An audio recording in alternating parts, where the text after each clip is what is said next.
Hello, I am here as promised to show you my new stencil sets. So this video is going to be about the calendar set, which I still have some left of in the shop. I sold out of the hands, birds, and flowers today, February 8th, but more coming. So those will come back into the shop.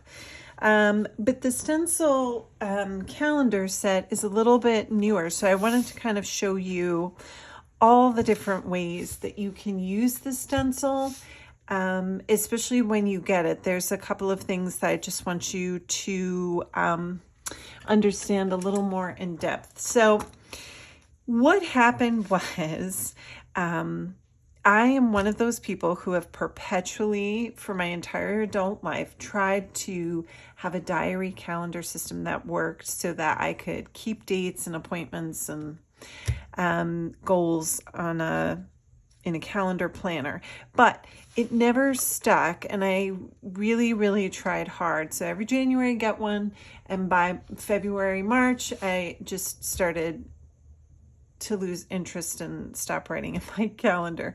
So what happened was in October this year, I got really busy, and I had a ton of dates and like deadlines that I need to start putting down, and I needed somewhere to do it. So I work a lot in these 9x12 dilutions journals for a lot of my other collage work. So I always have a couple on hand.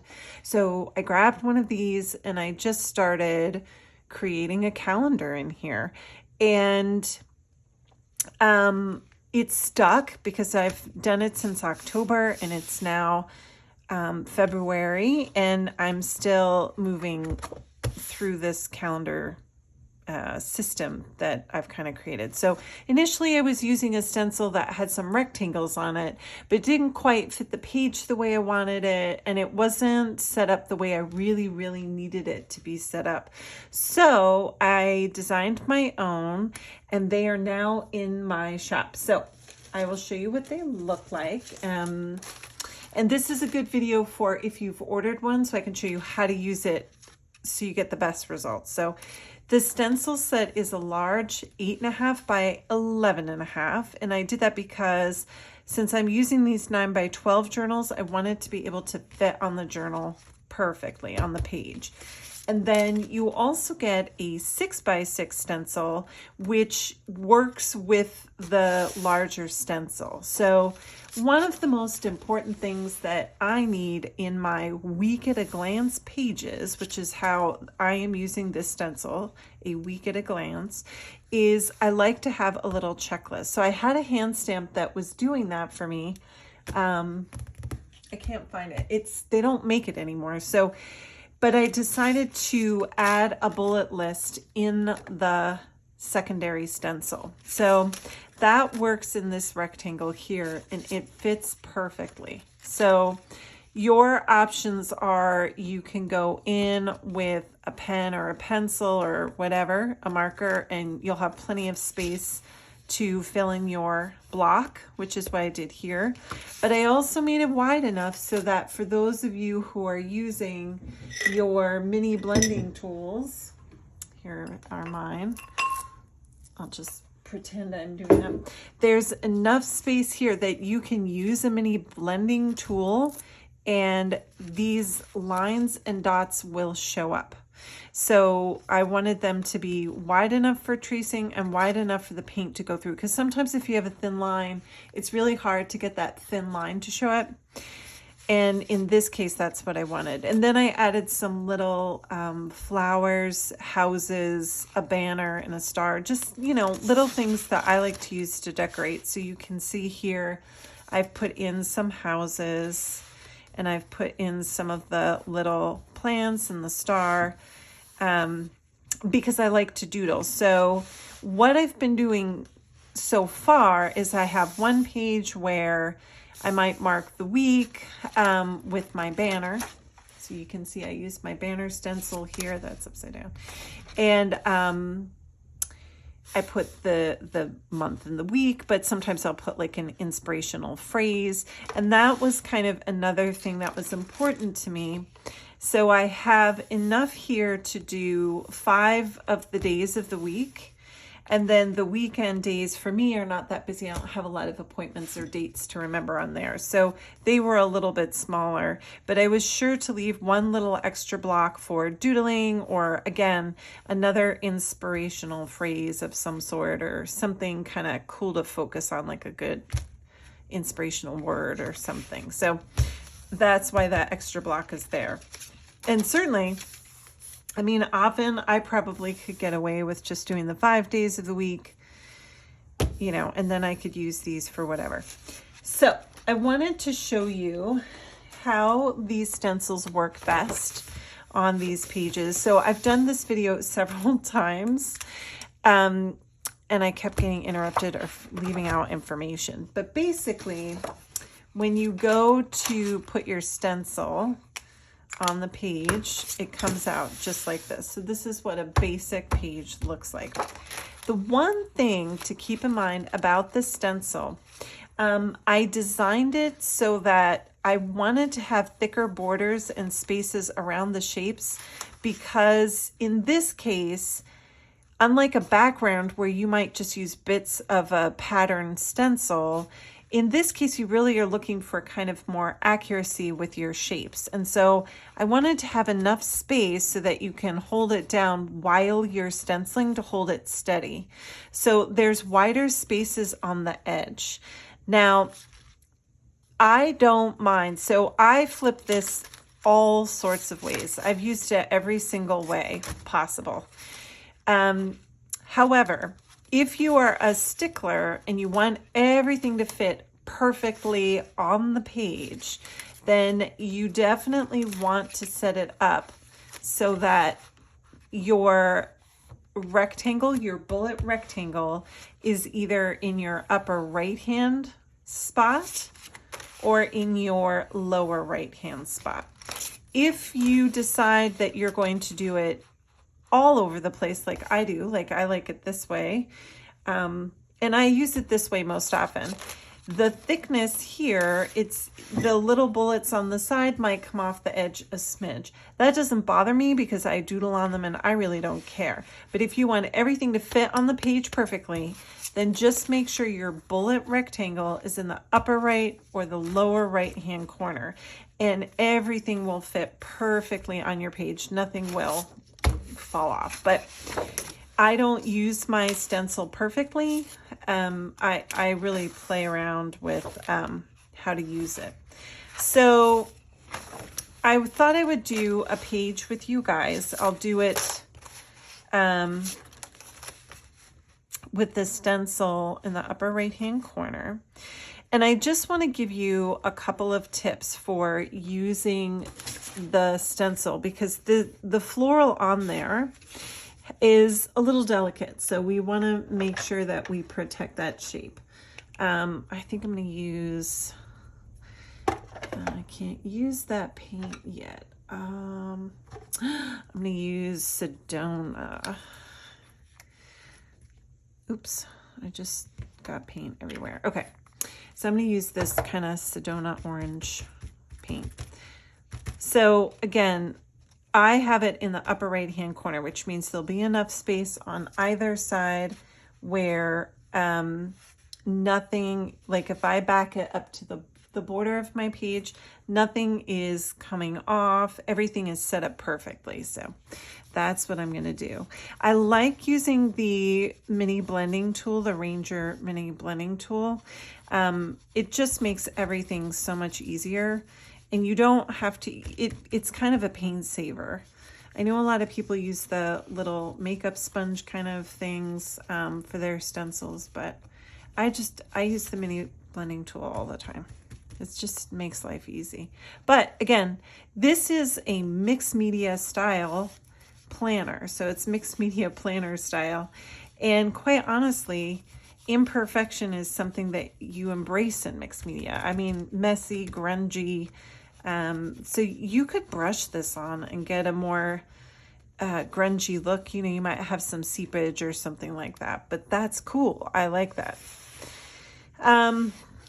This is the important thing that I really want everybody to remember when using a floral stamp. Because it's going sideways, you're not going to want to swirl like this. To protect your stencil, you want to go away from the points. So the points are coming down here. If I go like this or into the points, they're going to lift up, you're going to get seepage, and you're going to break your stencil. So, you know, for those of you who've had botanical stencils, you kind of already know this. But, and I'm just brushing kind of gently to the left here, away from the points. And that way you get a nice shape and you don't get as much seepage. You don't want to get a lot of paint on your stencil, obviously, because the more paint you have, the more seepage you're going to have. Oops. Again, I am so not perfect. So, and also you'll notice too, like all my shapes are a little bit different because I hand designed this. So like all my shapes are a little bit different shapes.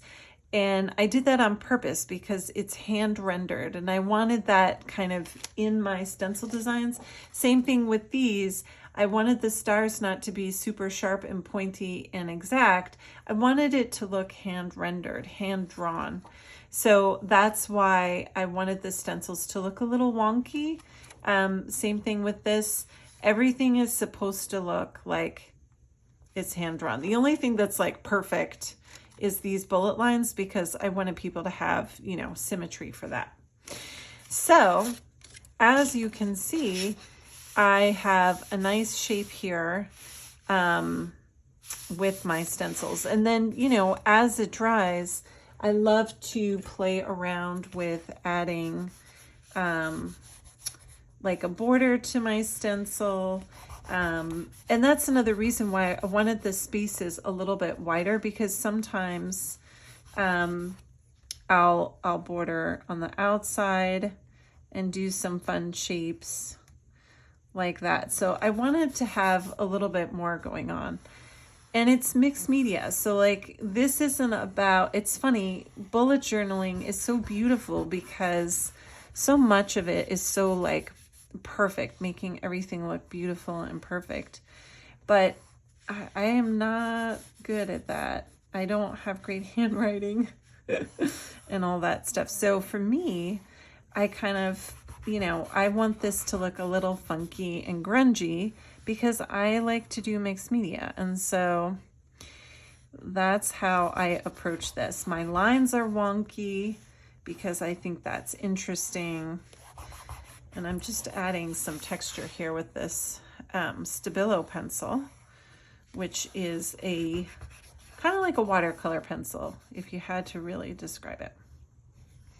And I can go in and just start adding some depth and design. Look at that big mistake, but I like that because, again, it looks purposeful. It looks wonky and cool. And I'll do that on purpose all the time because it's just interesting to have some, I call it doodle trickery, some cool lines. So just like that. And then I'll have space on the side to do something creative. So I have a whole bunch of spreads, trying to think of, that I started. This is an old Stencil Girl project that I did earlier this year with the beautiful, I think this is a Mary Beth Shaw and Seth Apter Stencil Club stencil, which I love. And then on this side, I have little banners, which I made those myself, just hand drew them. And I've got my shape here. And again, you can see, like, I like to put my bullet on the top, and I don't really mind that my shapes are kind of close to the edge, but that's me. If you, again, if you want things perfectly, you can do that. This one I experimented with my hand stencil, and I did dates for the hand stencil. So just fun things. And then on this side, I used my stenciled shapes here for my other set and just created something with a inspirational phrase from Dina Weekly. And here I didn't have the bullet lines yet, but I was coming up with ideas of how to make them, so I threw those in there. And so, you know, I'm having to go ahead in this journal so I can do a couple months out with everything that's going on. So, but basically that is how you use these two sets.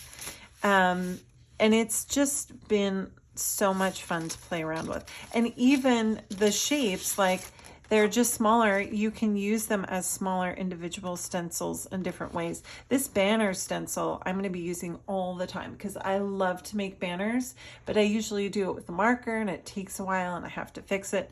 Now I've got this and I can just do it with a coat of paint. It'll be great.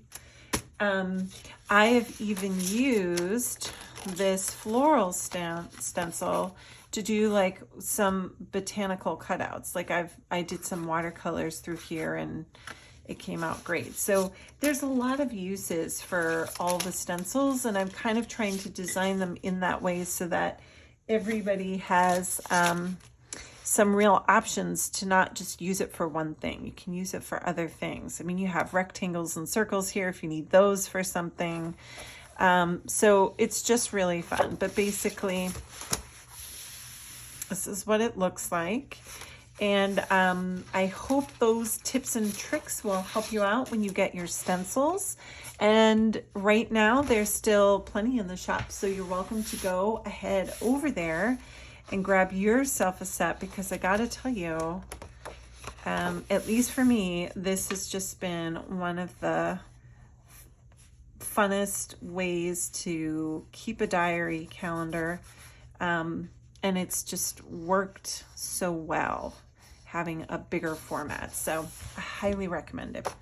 And I hope that helped explain the stencils a little better to you. I'll be back on here to give you some tips and tricks with the birds and hands and florals when those come back in. So those are on their way. So they should be back in another week. All right. Okay, everybody, have a great night or day or morning.